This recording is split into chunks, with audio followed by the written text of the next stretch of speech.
Hi friends, welcome to Chetana's world.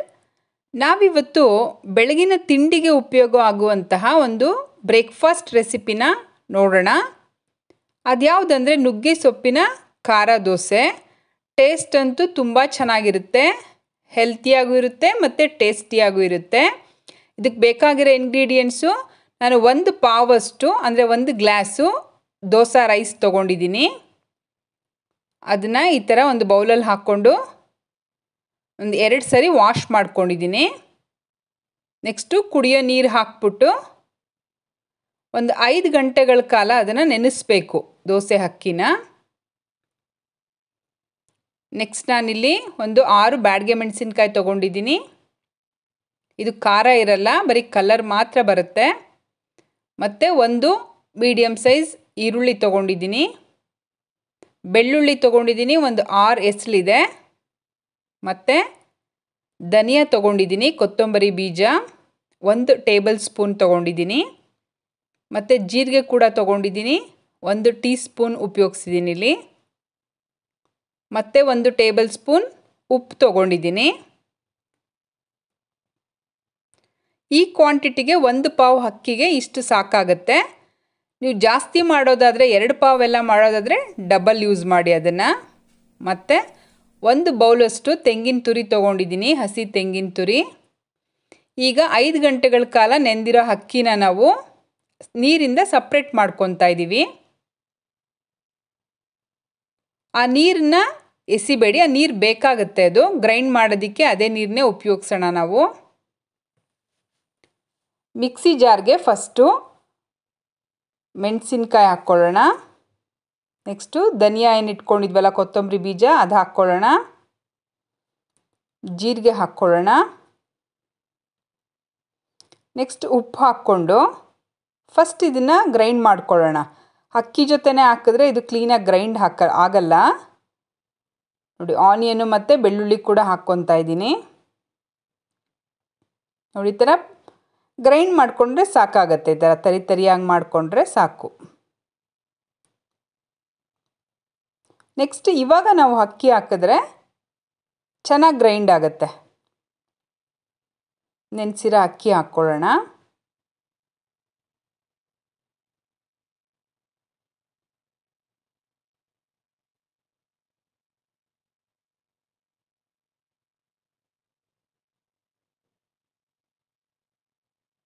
ನುಣ್ಣಗೆ ರುಬ್ಬೇಕು ಇದನ್ನು. Next ತೆಂಗಿನ ತುರಿ ಏನು ಇಟ್ಕೊಂಡಿದ್ವಲ್ಲ ಅದನ್ನು ಕೂಡ ಹಾಕ್ಕೊಳ್ಳೋಣ. ಇಷ್ಟು ಕ್ವಾಂಟಿಟಿಗೆ 1 ಬೌಲ್ ಸಾಕಾಗತ್ತೆ.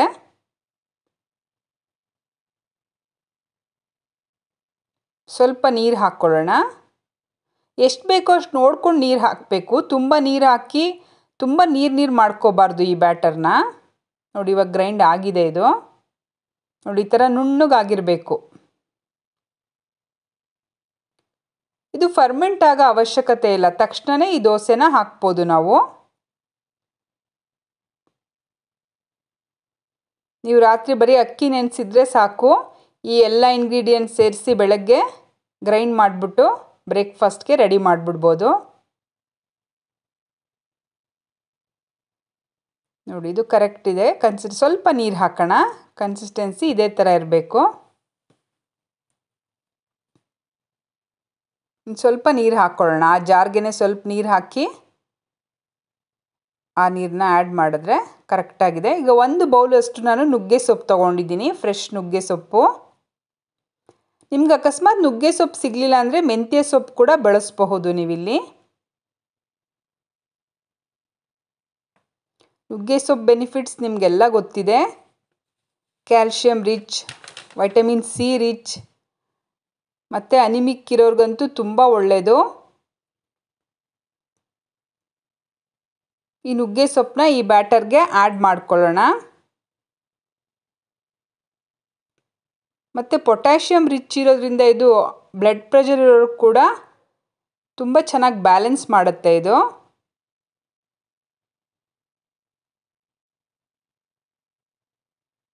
ಚೆನ್ನಾಗಿ ಮಿಕ್ಸ್ ಮಾಡ್ಕೊಳ್ಳೋಣ.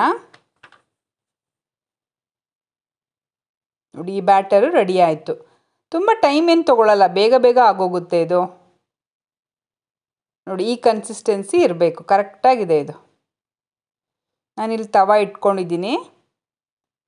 ಸ್ವಲ್ಪ ನೀರು ಚಿಮ್ಕಿಸ್ಬಿಟ್ಟು ಅದಕ್ಕೆ ಟಿಶ್ಯೂನಲ್ಲಿ ಒರೆಸ್ಕೊಂಡು ನೋಡಿ ಎಷ್ಟು ಕ್ಲೀನಾಗಿ ಬರುತ್ತೆ ನೋಡಿ.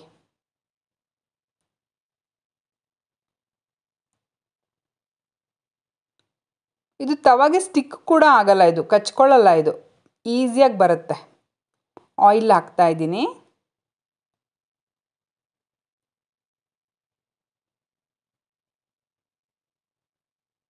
ಇದು ರೋಸ್ಟ್ ಆಗಬೇಕು, ಚೆನ್ನಾಗಿ ರೋಸ್ಟ್ ಆದರೆ ಗರ್ಗರಿಯಾಗಿ ತುಂಬ ಚೆನ್ನಾಗಿ ಅನಿಸುತ್ತೆ. ತುಂಬ ಬೇಗ ತೆಗೆದ್ರೆ ಸಾಫ್ಟಾಗಿರುತ್ತೆ. ಅದಕ್ಕಿಂತ ಸ್ವಲ್ಪ ರೋಸ್ಟ್ ಮಾಡಿದ್ರೆ ತೆಂಗಿನಕಾಯಿ ಚಟ್ನಿ ಜೊತೆಗೆ ಸೂಪರಾಗಿರುತ್ತೆ. ಸೊಪ್ಪು ನಿಮ್ಮ ಇಷ್ಟ, ಇನ್ನೂ ಸ್ವಲ್ಪ ಬೇಕಿರೋ ನೀವು ಹಾಕ್ಕೋಬೋದು. ಜಾಸ್ತಿ ಸೊಪ್ಪು ಕೂಡ ಬೇಕಿದ್ರೆ ಉಪಯೋಗಿಸ್ಬಹುದು ನೀವು. ನೋಡಿ ಎಷ್ಟು ಚೆನ್ನಾಗಿ ಕಾಣ್ತಾ ಇದೆ ಕಲ್ಲರು. ಬ್ಯಾಡಗೆ ಮೆಣಸಿನ್ಕಾಯಿ ಹಾಕಿರೋದು ಒಳ್ಳೆ ಕಲ್ಲರ್ ಬಂದಿದೆ.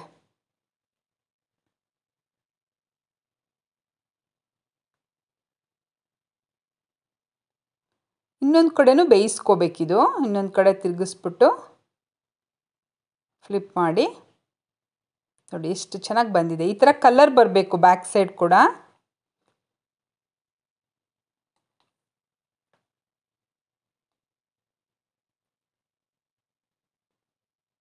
ಇನ್ನೊಂದು ಕಡೆ ಏನು ಜಾಸ್ತಿ ಬೇಯಿಸೋ ಅವಶ್ಯಕತೆ ಇಲ್ಲ, ಸ್ವಲ್ಪ ಬೆಂದ ಮೇಲೆ ತೆಗೆದ್ರೆ ಸಾಕಾಗತ್ತೆ. ಇವಾಗ ಇದಾಗಿದೆ, ತೆಗೆಯೋಣ.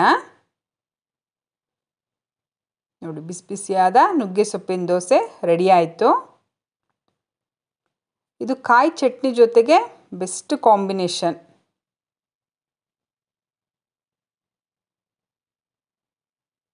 ನೋಡಿ ಎಷ್ಟು ಚೆನ್ನಾಗಿ ಬಂದಿದೆ ಕಲರು, ಗ್ರೀನ್ ಆ್ಯಂಡ್ ಆರೆಂಜ್. ನೀವು ಬಾಕ್ಸಿಗೆ ಕೂಡ ತೊಗೊಂಡು ಹೋಗ್ಬೋದು, ಬಾಕ್ಸಲ್ಲಿ ಕೂಡ ತುಂಬ ರುಚಿಯಾಗಿರುತ್ತೆ ಇದು.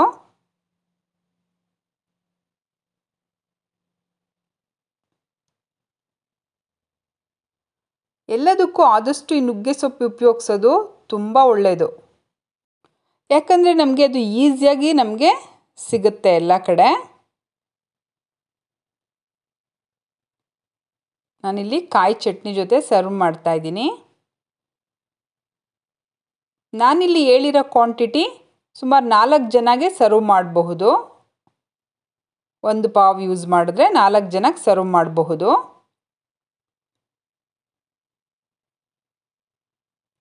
ಸೂಪರ್ ಆಗಿದೆ. ಇದು ರುಬ್ಬಿದ ತಕ್ಷಣವೇ ನಮಗೆ ದೋಸೆನ ಉಪಯೋಗಿಸೋಕ್ಕೆ ಬರೋದ್ರಿಂದ ತುಂಬ ಹೆಲ್ಪ್ ಆಗುತ್ತೆ, ಬೇಗ ಕೂಡ ಆಗುತ್ತೆ.